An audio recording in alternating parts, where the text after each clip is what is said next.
দেখুন, right to information act 2005 UPA 1 সরকার থাকবার সময় আমরা বামপন্থীরা যখন 60 জনের বেশি সাংসদ ছিলাম, এই আইন আমরা সমর্থন দিয়ে তৈরি করেছিলাম এবং এর অন্যতম লক্ষ্য ছিল দুর্নীতিকে কার্ভ করা, যাতে একটা ট্রান্সপারেন্সি থাকে।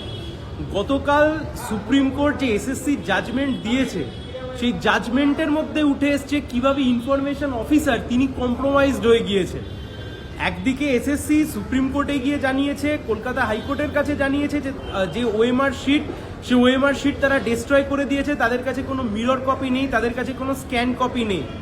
আবার অদ্ভুতভাবে এই জাজমেন্টের মধ্যেই দেখা যাচ্ছে এই একই এসএসসি আরটিআই এর মাধ্যমে একবার নয় দুবার মিরর কপি বা স্ক্যান কপি যারা আরটিআই করেছিল তাদেরকে দিয়েছে।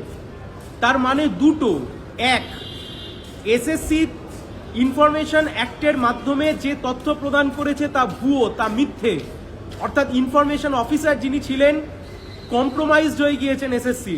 অথবা দুই, এখনো ওএমআর শিট রয়েছে কিন্তু তার সত্ত্বেও এসএসসি বলছে ওএমআর শিট ধ্বংস করে দিয়েছে। কেন, কিসের জন্য, কোন স্বার্থে, কাকে বাঁচাতে চাইছে?